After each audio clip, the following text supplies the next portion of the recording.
ओम श्री गणेशाय नमः। नमस्कार जी, बहुत बहुत स्वागत है आप सभी का।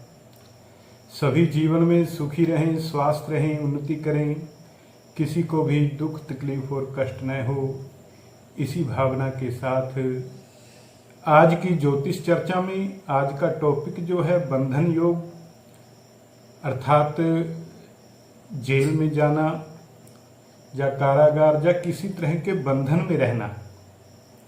तो ऐसा योग जन्मपत्री में कब बनता है, इसके ऊपर आज हम विचार करेंगे और चर्चा करेंगे यह योग कैसे बनता है। जब जन्मपत्री में दूसरे भाव, पंचम भाव, नवम भाव और 12वें भाव में पाप ग्रह होते हैं, तो जन्मपत्री में एक तरह से बंधन योग बन जाता है।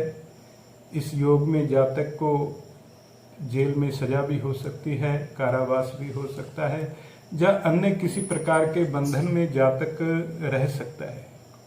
तो वह बंधन कोई भी हो सकता है। तो दूसरा भाव कौन सा होता है, पंचम भाव कौन सा होता है, नवम भाव कौन सा होता है, 12वां भाव कौन सा होता है, इस विषय के ऊपर लगभग 90% लोगों को भ्रांति होती है। यहाँ पे 2 नंबर लिखा होता है उसे ही दूसरा भाव समझ लेते हैं, जहाँ 5 नंबर लिखा होता है उसे ही पंचम भाव समझ लेते हैं, जहाँ 9 नंबर लिखा होता है उसे नवम भाव समझ लेते हैं, जहाँ 12 नंबर लिखा होता है कुंडली में उसे 12वां भाव समझ लेते हैं, जो बिल्कुल गलत होता है। भावों का नंबर कभी भी लिखा नहीं होता, नंबर सिर्फ राशियों के लिखे होते हैं। अर्थात यहाँ पे 9 नंबर लिखा है तो समझिए वहाँ पे धनु राशि है। तो इसी प्रकार 12 राशियों का विचार करना चाहिए।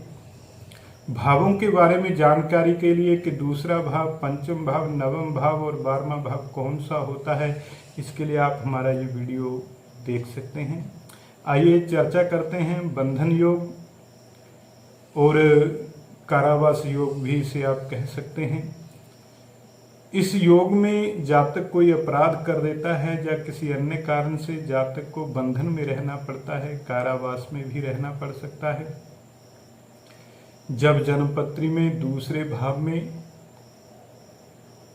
पंचम भाव में, नवम भाव में और 12वें भाव में पाप ग्रह बैठ जाते हैं, तो ऐसे में कारावास योग बनता है। ये हुआ पहले प्रकार का योग। और दूसरा योग बनता है जब जन्मपत्री में राहु का संबंध 12वें घर के स्वामी के साथ हो जाए। राहु की दृष्टि 12वें घर के स्वामी के ऊपर हो जाए या 12वें भाव के ऊपर हो जाए, तो ऐसे में भी कारावास की, बंधन की संभावना रहती है। तो इसके लिए जातक को उपाय करने चाहिए और बुरे कार्यों का त्याग करना चाहिए, बुरे कार्यों से बचना चाहिए, हिंसा आदि, लोभ आदि इनसे बचना चाहिए, पाप कार्यों से दूर रहना चाहिए।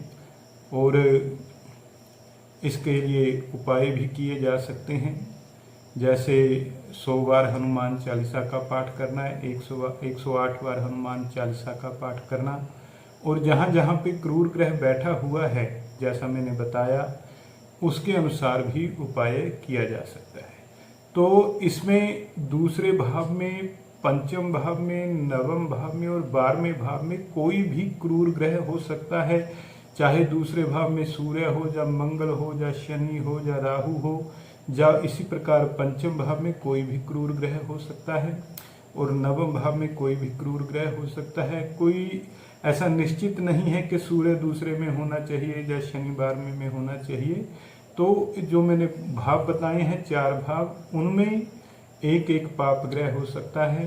जैसे चंद्रमा क्षीण होता है जब सूर्य के साथ में होता है, तब भी वो एक तरह से पाप ग्रह ही माना जाता है। और बुध जो है वो पाप ग्रह के साथ बैठकर भी पाप ग्रह हो जाता है। तो इस प्रकार ये बनता है बंधन योग, कारावास योग। तो इस योग के ऊपर अपने विचार देने के लिए आप मुझे कमेंट कर सकते हैं। और यदि आप जन्मपत्री दिखाना चाहते हैं तो नीचे डिस्क्रिप्शन में मेरा नंबर दिया गया है, जहां से आप मुझे संपर्क कर सकते हैं। भगवान श्री कृष्ण आप सबकी मनोकामनाओं को पूर्ण करें। जय श्री कृष्णा, जय श्री राधे श्याम।